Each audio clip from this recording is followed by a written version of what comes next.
For 25 years, Hollywood tried and failed to tell this man's story, burning through 5 writers and 2 directors before a single reel frame reached a screen. Today, you'll get 22 secrets that reshape everything you thought you knew about how this film almost never got made. And stick around, because the final one is a quiet confession almost nobody ever repeats. So speed up with me, because the list starts now. Number 1. The producer who knew Malcolm himself. Hollywood sat on this story for 25 years before a camera ever rolled. That kind of delay usually kills a project for good, but this one had someone refusing to let it die. Producer Marvin Worth had crossed paths with Malcolm as a teenager, hanging around the same Manhattan jazz clubs back when the future icon still went by Malcolm Little. After the assassination in 1965, that memory turned into an obsession. Worth locked down the film rights 2 years later and refused to release his grip no matter how many writers or directors walked away. Names like David Mamet, Charles Fuller, and Sidney Lumet all cycled through the project across the decades,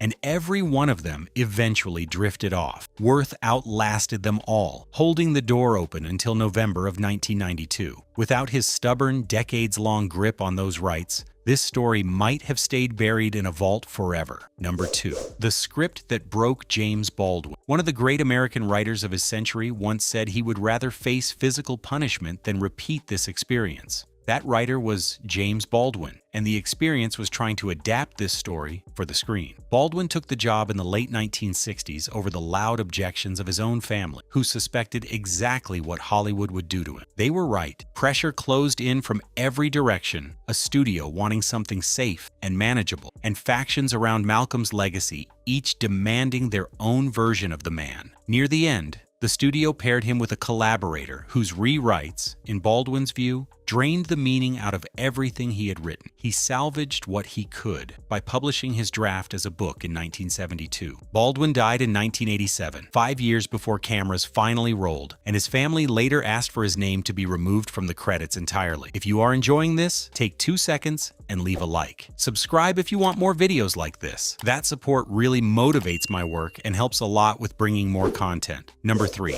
The director who lost the job. On paper, the studio had made a defensible choice. This director had already made an Oscar-winning film about race in America. So by industry logic, he was a serious filmmaker for serious material. The announcement still triggered a firestorm. The idea of a white filmmaker directing Malcolm's life drew protest immediately, and one of the loudest voices belonged to a young Brooklyn director who argued publicly that the job had to go to a black artist. That director was Spike Lee. But the full story is messier than a simple ousting. As criticism mounted, the original director developed doubts of his own, separate from the noise outside, concluding he could not crack the material in a way that satisfied him. He stepped away on his own terms. Before he left, though, he made one decision that mattered more than anything else in his short tenure on the film. Number 4. Denzel was Malcolm. Before the movie. In 1981, an off-Broadway play needed an actor to play Malcolm X, and it hired a young performer who accepted the role knowing almost nothing about the man. He hadn't even read the autobiography. Whatever the casting team saw in him,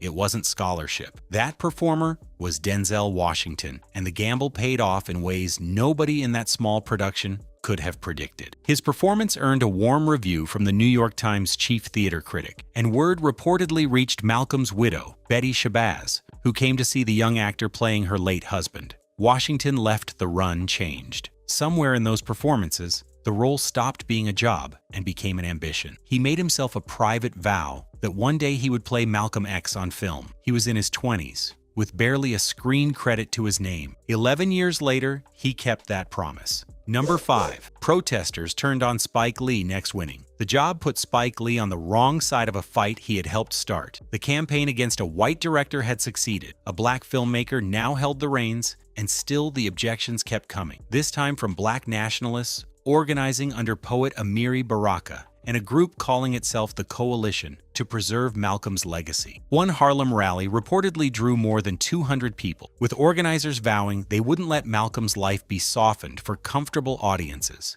The fear was specific, that a studio production at this scale would glamorize the hustler years, or sand down the politics for crossover appeal. Lee later admitted the strangest part himself. The arguments being used against him were almost identical to the ones he had aimed at the previous director. He pressed on anyway, but the episode leaves a real question hanging. Was there any director alive who could take on this subject without someone marching against the choice? Number 6. Getting the studio pregnant. The studio signed off on one film, and its director quietly set about making another. The approved version was a contained production with a modest budget and a runtime capped around 2 hours 15 minutes, standard prestige release math. Spike Lee's version was an epic, and he put a number on that ambition, more than $30 million, an amount the studio had zero intention of paying. So Lee reached for a tactic reportedly borrowed from Francis Ford Coppola, deliberately getting the studio pregnant, pushing the production so far along that walking away would cost more than finishing. A budget set at $28 million swelled toward $33 million, while the gap between what Lee was shooting and what had been approved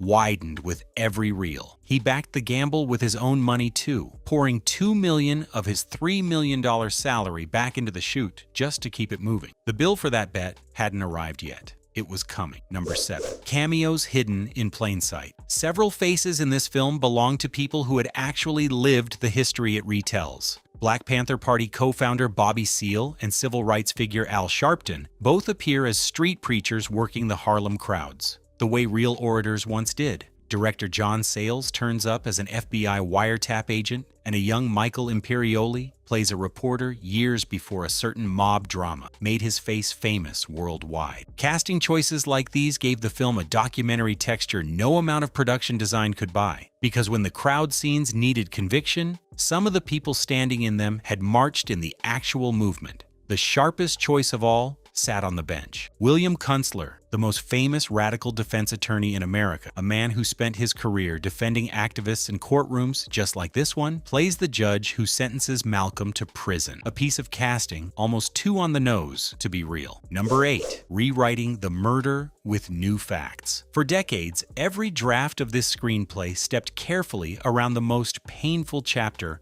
of Malcolm's life. The rift between Malcolm and Nation of Islam leader Elijah Muhammad was central to his final years and inseparable from his death. Yet the earlier draft mostly left it alone, for a simple reason. Elijah Muhammad was still alive when it was written. Spike Lee carried no such constraint. When he took over the script, his biggest rewrite targeted the third act, folding in decades of information that had come to light since. He wrote the growing tension and the eventual break between the two men directly into the film, along with the shadow it cast over the assassination itself. It was a deliberate choice of historical candor over diplomatic safety, one Lee knew could complicate his relationship with an organization that still revered its former leader. He made the changes anyway, giving the ending a harder edge than any earlier script had dared. Before we keep going, subscribe if you haven't yet. Drop a comment telling me which movie or show you want me to cover next with strange behind-the-scenes facts. I read every single one. Number 9. The audition Regina King bombed 2 actresses who would go on to define entire careers, walked out of this casting process without a part,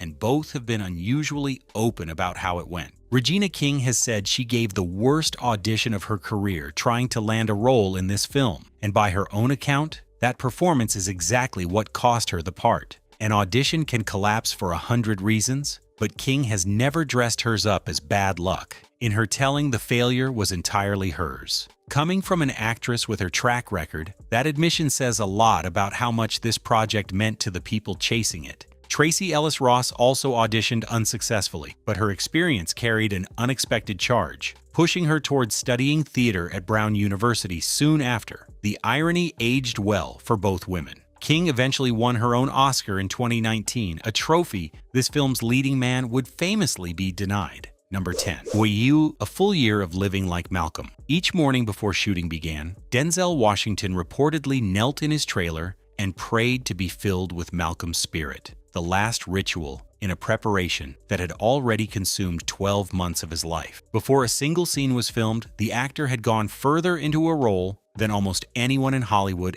ever goes. he stopped taking other acting work entirely for the year before cameras rolled, gave up pork and alcohol in observance of Muslim practice, studied Arabic, and learned to read the Quran. The research ran just as deep. Washington absorbed hours of Malcolm's speeches on film, interviewed widow Betty Shabazz, who consulted on the production, and sat down with two of Malcolm's brothers, drilling into details as fine as which glasses Malcolm wore on a given day. The script asked one actor to carry 6 distinct phases of a single life, from hustler to prisoner, to minister, to the changed man who returned from Mecca. By the time cameras turned, the preparation had already done its work. Number 11. Rescued by checks from black icons. In January of 1992, the people controlling the money finally made their move. The completion bond company guaranteeing the film's finances took formal control, froze all spending, and shut the production down in post-production. A quieter kind of collapse than one on set, but just as fatal. Their demand was blunt: cut the epic down to something drastically shorter or it stays shut. Lee refused to gut the film. Instead, he went looking for help in a place no studio accountant would have thought to check. Over the following weeks, Oprah Winfrey, Bill Cosby, Michael Jordan, Magic Johnson, Prince, Janet Jackson, and philanthropist Peggy Cooper Kaffritz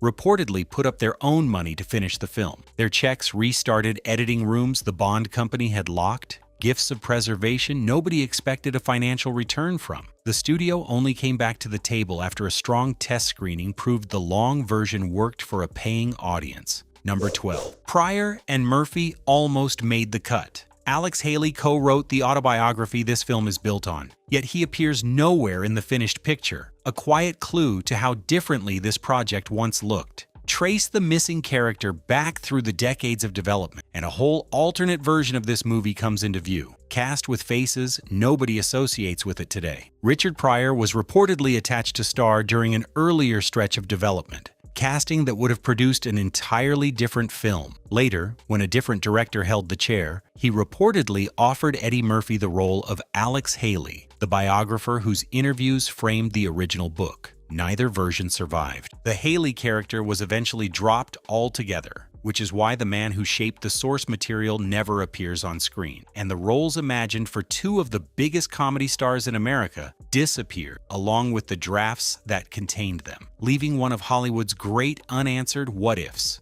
Number 13. An opening built to shock America. The American flag fills the screen edge to edge. Then it begins to burn, flames eating inward until what remains is a single giant letter X. Intercut with the burning is real footage of the 1991 beating of Rodney King by Los Angeles police, while the soundtrack carries one of Malcolm's fiercest speeches. Few studio films in history have opened with anything close to it. Lee said plainly he didn't want the picture to play as a mere historical document, so he fused past and present into one continuous argument. By November 1992, that argument carried terrible weight. The film reached theaters just months after riots followed the acquittal of the officers involved, some of the worst civil unrest the country had seen in decades. Critics also noticed the opening echoed a famous flag-draped speech from a very different war film, except here Lee inverted it into an accusation instead. Quick reminder to subscribe if you are enjoying these revelations.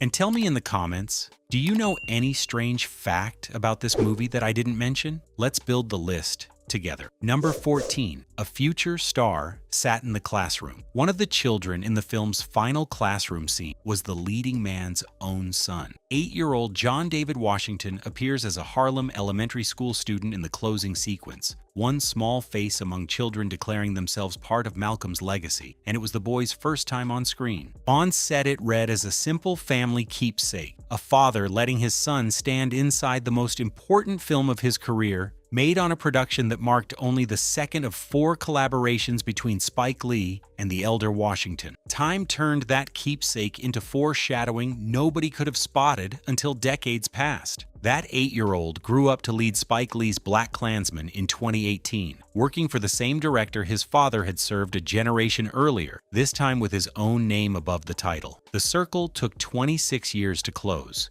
and it ran directly through a Harlem classroom. Number 15. The first feature filmed inside Mecca. The studio had a cheaper idea: build Islam's holiest site on a set instead of traveling there. Spike Lee refused outright. For the pilgrimage sequences at the heart of Malcolm's transformation, he insisted on the real location, and what he got had reportedly never been granted before: permission to film inside Mecca itself, requiring approval at the highest levels of Saudi authority. The scenes of pilgrims that appear on screen were shot exactly where those rituals actually happen. The permission came with a wrinkle the production couldn't negotiate around. Non-Muslims aren't allowed to enter the city, and that rule applied to the crew too. The solution was a Muslim camera team shooting on location, while the director waited beyond the city limits, meaning the most historic footage in the film is footage Spike Lee was never permitted to watch being captured. Number 16. The speech Denzel can't remember. The scripted pages ran out, and the camera kept rolling anyway. During one of the film's speech scenes, Denzel Washington reportedly reached the end of what the writers had given him and simply kept going, improvising in character for roughly 5 more minutes while nobody dared stop him. Spike Lee has recounted the moment for years, framing it as the payoff of everything Washington had put himself through. The moment the character seemed to fully take over the performer. Take that description as spiritually as you like, the director who witnessed it never walked the words back. Then comes the detail that resists easy explanation. When Lee brought the moment up with his star afterward, Washington reportedly couldn't remember what he had said. 5 minutes of fluent, impassioned speech delivered in character in front of a full crew, and the man who produced it had no memory of the words. Of everything that happened across this long production, this might be the strangest thing in it. Number 17. The X that took over America. Months before the premiere, the caps started appearing on street corners, black wool with a silver letter stitched above the brim. Through 1992, that letter spread across shirts, jackets, and billboards until it functioned as a national symbol, worn by people who had never seen a single frame of the film it advertised. Merchandise usually follows a hit. Here the phenomenon arrived first, and the movie premiered into a country already wearing its logo. Sales of the autobiography had already surged well before release, as a new generation rediscovered the book through hip-hop and campus politics. By the time trailers appeared, the audience had, in a sense, already assembled itself. Lee shaped the rollout in one more unconventional way too, asking outlets to send black journalists to interview him, clarifying that no white journalist would be turned away, but that the point was prying open doors that rarely opened for black writers. The film arrived as the center of a conversation it had already started, almost at the end, and the best is still coming. Subscribe so you don't miss what's next, and drop your city or country in the comments. I want to see how far this video is reaching. Number 18. Zoot Suits, Prison Grays, Mecca White. The wardrobe had to cover 30 years of American history starting in the middle of World War II. That job went to costume designer Ruth E. Carter, a Spike Lee collaborator since the late 1980s, tasked with dressing the flamboyant 1940s, the prison years, and the pilgrimage as 3 distinct visual worlds inside one film. Carter's take on the zoot suits set the tone for the entire first act. She described them as hoodlum fashion, then made them vibrant on purpose so the era would feel as intoxicating to audiences as it had felt to a teenage Malcolm. That choice fed the film's larger design, since every degree of brightness added at the beginning made the gray prison stretch feel colder when it arrived. The obsession showed most in the smallest object on screen. Malcolm's signature glasses were originally made by a company that no longer existed, so the department rebuilt them from scratch, work that helped earn Carter one of the film's only 2 Oscar nominations. Number 19. The $1 Million Dance Number. On the floor of a lovingly rebuilt Harlem ballroom, the film opens in a blaze of color and motion, dropping viewers straight into the swing-era nightlife of the 1940s. Zoot suits flying, dancers airborne, a live-wire tribute to the musical Spike Lee grew up loving. The first big shot alone reportedly cost more than $1 million, a huge sum for a curtain raiser spent before the plot has properly begun. The extravagance had a job to do, though. Lee wanted the color and joy of Malcolm's youth turned up to full strength, because the prison years ahead would drain the palette to gray, and the fall only works on screen if the height comes first. Hundreds of dancers, period detail down to the shoes, a camera that moves like one more body on the floor. $1 million shot in week 1 told the financiers everything about the movie they were now underwriting. Number 20. Mandela refused 4 famous words. A schoolteacher stands before a classroom reciting the words of a man from Harlem to a room of children, and the teacher is played by Nelson Mandela, recently released after 27 years in prison and not yet president of South Africa. For the final scene, Spike Lee had secured one of the most symbolically loaded pieces of casting in movie history, but Mandela agreed to recite Malcolm's words on one condition that reshaped the ending. The passage closes with the phrase most indelibly attached to Malcolm's name, and Mandela, newly committed to reconciliation in a country still climbing out of apartheid, declined to say those specific words. Lee's solution turned the refusal into the most powerful cut in the picture. The moment Mandela stops, the film jumps to real archival footage of Malcolm delivering the line himself, the only time his actual voice is heard in the movie. Number 21. The eulogy delivered twice. Spike Lee gave the film's final words to a man who had known Malcolm as a friend. The closing narration is read by actor and civil rights figure Ossie Davis, his voice steady and grave in a register that seems to come from somewhere beyond performance. Audiences in 1992 heard a beautifully spoken piece of voiceover, and very few of them knew what they were actually listening to. Davis was reading a eulogy he had delivered once before, at the funeral itself, in February 1965, days after Malcolm's death, when he stood before mourners in Harlem and gave the farewell that called him our own black shining prince. He was there as a friend, saying goodbye with no script and no direction, in front of people whose grief was as raw as his own. 27 years later, Spike Lee asked him to say those same words again, this time for a film. What audiences take for a performance is actually a man repeating a farewell he once meant with everything he had. Number 22. Denzel didn't want to win that Oscar. In March of 1993, Hollywood handed out its highest honors, and the year's most talked about performance went home with nothing. Denzel Washington lost Best Actor to Al Pacino, a result widely read then and now as a makeup call for decades of unrewarded work. Spike Lee still calls it one of the most egregious snubs in awards history, but the man at the center of it saw that night differently, and his view is the real secret here. Washington already had an Oscar from 3 years earlier, while Pacino, despite famous nominations reaching back to the 1970s, still had none, and to Washington that imbalance mattered more than adding to his own shelf. He later revealed he had actually cast his own Academy ballot for Pacino because he wanted to see him win.